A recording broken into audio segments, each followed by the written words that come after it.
Right, we've got a comparison video, a couple of EDC knives that I've been thinking about, and we've got the Wenger Evowood 17 against the Swiss Army knife Farmer.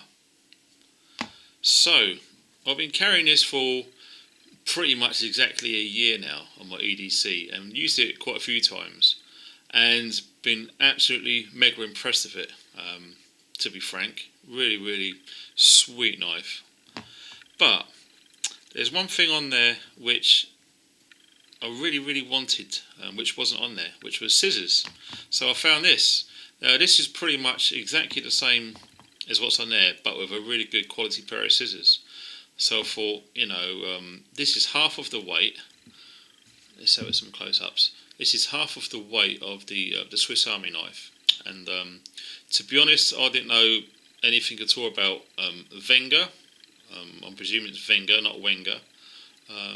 Put to me by a good friend on YouTube, Jim, over at Nicest Knives.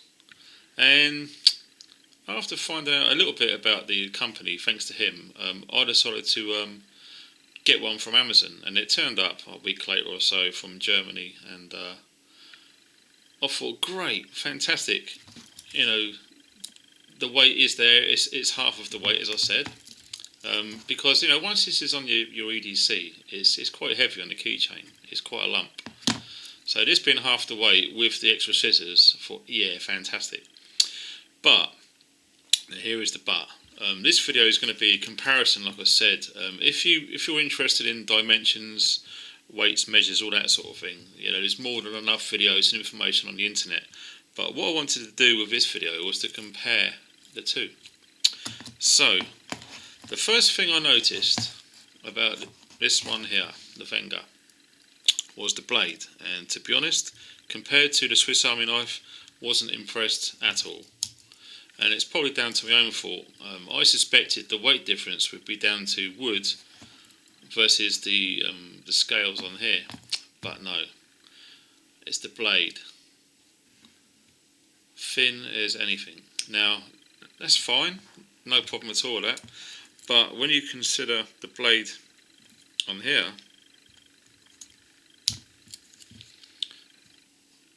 it's a big difference. There really is. So let's look at the thicknesses. You can see there, it's twice as thick, and the taper as well is incredible on the Swiss Army knife. So immediately I was put off by the Wenger. Now I just wanted an EDC knife, something that was well made and strong, which would be up to the task. Now when I look at this blade here, and it bends like this, not for me, not at all. So this knife is probably going to be sold on, or I don't know. I just hate the thought of it going in a box and just not doing nothing. I just like to use my knives, and with this knife, it doesn't bend at all. It's really tough.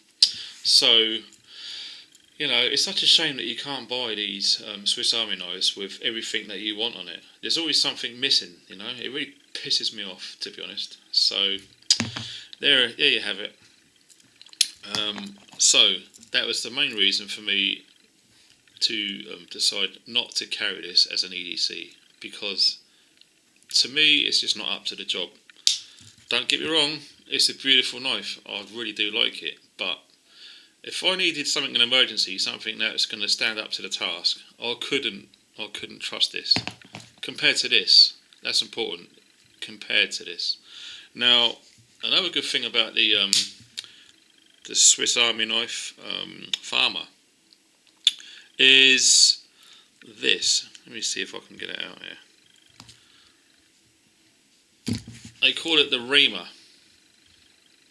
Now the idea is you can put that into a belt or some leather to create a punch. Some people actually use this edge to strike their fire steels with. Now one of the first things I've done when I got it was to do that, and to be honest, personally, this is my own preference, I thought it was a very bad idea, because it started to roll the edge in places when I was striking on it, And to be honest, using the bladed edge to actually strike a fire steel, I think is silly. To be honest, I've seen lots of people say, yeah, it's perfect for that, but to be honest, I just don't like doing it. So let me see if I can find it. There it is. In my opinion, that spine there is perfect, absolutely perfect for striking your fire steel. As you can see, it is a perfect 90-degree angle, and the edge is quite sharp. When you look at all the other edges on the other pieces of tooling on there, it's very, very slightly rounded off. I don't know if you can see. So striking a fire steel with any edge like that is a crap idea. But as I say, with the saw, it's perfect. It sparks every single time. Now, another thing I do like about these farmers is when you look at the angle of the closure there. Let me see if I can demonstrate this. It locks in place very, very well. So we're at 90 degrees now. I'm very, very slowly just pushing it. I'm not sure what the correct term, forgive me guys, I know you guys who make folding knives, was it indents or something, whatever you call it, where it will just snap shut. So we're just coming up to 45 degrees now. A solid snap shut. As is the Wenger. This is pretty similar, but nowhere near as vicious as the Swiss Army knife. Again, we got 90 degrees, and we just go over and over and over. And it snaps there, and it's not as solid as the farmer. So there you are, to compare them all, and let's have a look. Let's compare the saws, because for a little pocket folder, I think having a saw is great. So you can see straight away the farmer's a little bit longer, and it's a bit shallower as well. It's not as deep. There you go. And I can really, really vouch for the teeth on this as well. I've used it quite a few times now, and it's very, very robust. It really does fly through your timber. There you go. Let's have some close-ups. Another part of me wanted to do this video. This is a brand new camcorder which I'm trying out, and everything is set automatic. I'm not doing anything manual. So I wanted to see what the macro. Yep, it does it automatically. I love that. So there you can see there it's picking up the macro pretty well.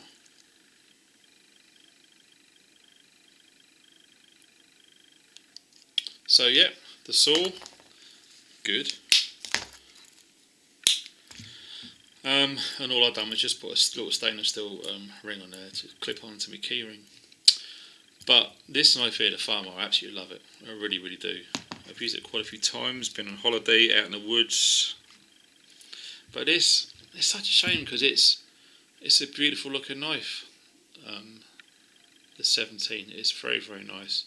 Incidentally, these bottle openers are crap.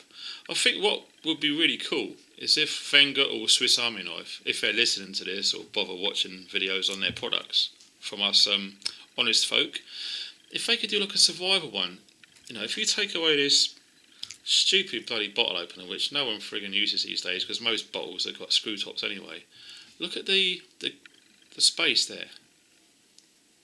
How cool would that be if this was removed and this was a ferro rod which was screwed onto a shaft there, so you can unscrew the ferro rod, take it off, and then straight away you've got fire making capabilities. You can fit quite a chunky ferro rod in there, to be honest. I mean, the width of that's probably around 7 to 8 millimeters in there, so you can fit a decent sized fire steel rather than that silly little screw which never gets used in this day and age. Well, not many. It doesn't get used often. But what I do like about this is the can opener. Now for me that is a really wicked can opener. The grip there is just about the right angle to get underneath the rim of the tin, and you've got a lovely solid sharp tapered edge going to a nice very sharp point. Now let me see if I can find it on here. Yeah, this is the opposite way. So to open a can, you just hook it under the rim of the can as you normally do, but you actually roll it forward, and this part here is going to actually roll into the can and cut it, rather than pull it towards you, cutting it that way, if that makes sense. So you got the comparisons there. I mean, it's such a shame, why can't they put this on the Swiss Army knife? Because I just love that design over this design. So there's a few considerations, and it's such a shame they can't, listen to us guys and to see what people actually want, because I'm pretty sure. Now, this is my own personal opinion. If we had that that can opener on the Swiss Army knife, we kept the saw, we kept the blade because they are pretty cool. The reamer, keep the reamer, that's important. That's a very good piece of kit. As far as, a bottle opener and a blade, well, to be honest, I can open a bottle of beer anywhere. I don't really need a bottle opener, to be honest. But if this had scissors in there, so let me just show you the scissors in this, because you're going to like this. I'm trying to remember how to get them out of here. There it is. The scissors in this are cool. See how that automatically locks open there? Now this was pointed out by Jim Nicest Nose as well. You see that little slider there in the middle? Right there. Just keeps everything in check where it should be. Nothing moves, nothing slides around, and that edge in there is very, very sharp. And if you can tell, if you can see there, it's serrated, very, very subtly done. There it is. There's a good shot of it. Serrations on the edge. So that is quite heavy duty for scissors. If they had that inside this, I stake all my experience on these things to say that this would be one of the best budget folding pocket knives on the planet, without a shadow of a doubt. And lots of people would agree with me on that. I don't think many people would disagree, to be honest, because having those items in an all-in-one design with the thickness of the steels there and the ruggedness of the design, it's flawless. It really, really is. This is a hard use knife for the price. Now I've got to stress that, for the price. Let me just try and close this up without hurting myself, because I'm looking at the screen, or I should be actually looking at the item itself. So you've got to be careful. But yeah, it's a great bloody wicked sharp edge as well. I haven't had to sharpen it yet, and that surprised me because I've used it quite a lot of times. Opening boxes, birch bark down in the woods, making a few traps with notches. It's great. It's a lovely little knife. And one of my main, how do we say, I got sort of informed of this was Lars, Moscow Prepper in Russia. He had one. I think it was called a Pioneer. I thought, wow, that's great, but I really wish it had a saw on it. And, as you do, I looked around and done my own research, and to find this one was pretty much identical, and it had a saw. So for me, I decided to get the Farmer. But in time, I was thinking, do you know what? I really wish it had scissors. But these scissors, not the Victorinox scissors, the Wenger scissors are better, in my opinion. They're really, really, really well made, nice design, and they're tough. So it's such a shame, Who knows? One day they might stick them in here. And if they did, I'll still keep this because I just love it, but I'll definitely use one with the scissors. So there you go. It's just a bit of a comparison video. A bit off of the wall. As I said, if you want dimensions and weights and all that sort of thing and specifications on steel, you're more than welcome to use Google as your friend to find it out yourself. All I wanted to do was to show you guys, the length of the blade comparisons, the overall, the weights, just comparing it to each other really. So I hope that's helped anyone in deciding which one of these they want to carry, whether it's EDC or throw in a rucksack and forget about it or whatever, keep it in the car. I mean, these are pretty much UK legal carry, so you've got no problems at all. So, for what it's worth, the information is on this video. Thanks for watching guys, and stay funky.